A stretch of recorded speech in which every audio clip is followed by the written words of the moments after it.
আমি যে ঘরে থাকবো সেই ঘরে তো কখনো সুখ শান্তি আসবে না। আমার মতোই কিছু কিছু মেয়ের জন্য সংসারে নাকি সবসময় অশান্তি লেগেই থাকে। সারাদিন রং তামাশা করে টিকটক করে ঘুরে বেড়ানো মেয়েদের আবার সংসার কিভাবে হয়? একটা মেয়ে যখন মা হয়ে যায় তখন কিন্তু সে চাইলেও পায়ের পর পা তুলে শুয়ে বসে খেতে পারে না। আমার মতো এরকম অনেক আপুরাই আছে যাদের সংসার বাচ্চা দুটাই একা হাতেই সামলাতে হয়। যখন বাবার বাড়িতে মেয়ে হয়েছিলাম তখন বলতে পারেন পায়ের পর পা তুলে 3 বেলায় খাবার পেয়েছি। এখন বিয়ে হয়েছে, শ্বশুর বাড়ি হয়েছে, সাথে তো আমি মাও হয়ে গিয়েছি। এখন চাইলেও এটা সম্ভব না। আপনারা তো কয়েক মিনিটের ভিডিও দেখে একটা মানুষকে নিয়ে অনেক কথা বলে ফেলেন। এই যে দেখেন, সকালবেলা ঘুম থেকে ওঠার পর থেকে যতগুলা কাজ করেছি এটা আমার প্রতিদিনের কাজ। এটা আমাকে প্রতিদিনই করতে হয়। কয়দিন ধরে আমি এত বেশি অসুস্থ, মনে হচ্ছিল কেউ যদি আমাকে এই মুহূর্তে একটু তুলে খাওয়াই দিত। অসুস্থতার এই দিনগুলাতে কয়দিন আমার মায়ের কথা ভীষণ মনে পড়ছিল।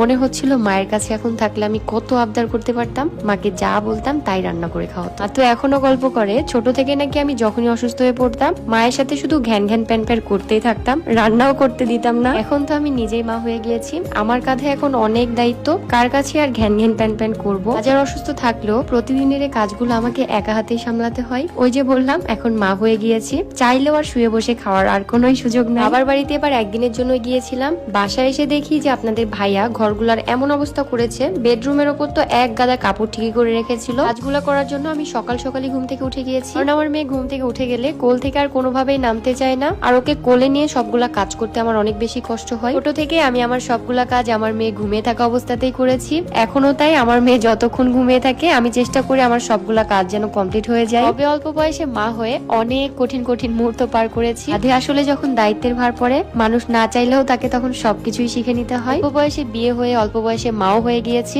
এখন কোনো কাজই আমার কাছে কঠিন মনে হয় না। কারণ পৃথিবীর সবচেয়ে কঠিন কাজই হলো বাচ্চাকে বড় করে তোলা। সেটাই যখন একা হাতে নিজ হাতে করতে পেরেছি তখন আর বাকি কাজগুলোকেও আসলে কঠিন মনে হয় না। সকাল থেকে কাজ করতে করতে সকালের খাবারটাও খেতে ভুলে গিয়েছি। কয়দিন ধরেই দুই মা মেয়ে আমরা অনেক বেশি অসুস্থ। আমি যখনই অসুস্থ হয়ে পড়ি আমার সাথে সাথে আমার মেয়েরও অসুখ হয়ে যায়। সর্দি, জ্বর, গলা ব্যথা, প্রচন্ড কষ্ট হচ্ছিল। তারপরেও তো আসলে বসে থাকলে চলবে না, সবগুলা কাজই করতে হবে। অনেকগুলা কাপড় জড়ো হয়ে গিয়েছিল, এখন এই সবগুলা কাপড়কে ধুয়ে দিতে হবে। সবগুলা কাজ শেষ করে তবেই নিজের জন্য একটু সময় বের করতে পারি, নিজেকে সময় দিতে পারি। আর আপনারা কিনা বলেন সারাদিন রং তামাশা করি, ঘুরে বেড়াই, টিকটক করি, তাহলে আমার সংসারে এতগুলা কাজ কে করে দেয় বলেন তো? আমি আমার প্রতিটা মুহূর্ত আপনাদের সাথে শেয়ার করি শুধুমাত্র ভালোবাসা আর ভালো লাগার জায়গা থেকে। তার মানে এই না আমি সংসারের কোনোই কাজ করি না, শুধু ঘুরে বেরিয়ে খাই। বলে এক একজনের চিন্তা ভাবনা এক এক রকম, এই জন্য মতামত এক এক রকম হবে, এটাই স্বাভাবিক। তবে আমাকে 100 জনের মধ্যে যে 100 জনই ভালোবাসবে এটা তো কখনোই সম্ভব না। নিতেও আপনারা অল্প সময় আমাকে অনেক বেশি ভালোবাসা দিয়েছেন, সারা জীবন আপনাদের কাছে কৃতজ্ঞ থাকবো। তো যাই হোক, আমার আজকের ভিডিও এখানে শেষ করছি। সবাই ভালো থাকবেন, সুস্থ থাকবেন, আর আমার জন্য অনেক অনেক দোয়া করে দিবেন। আল্লাহ হাফেজ।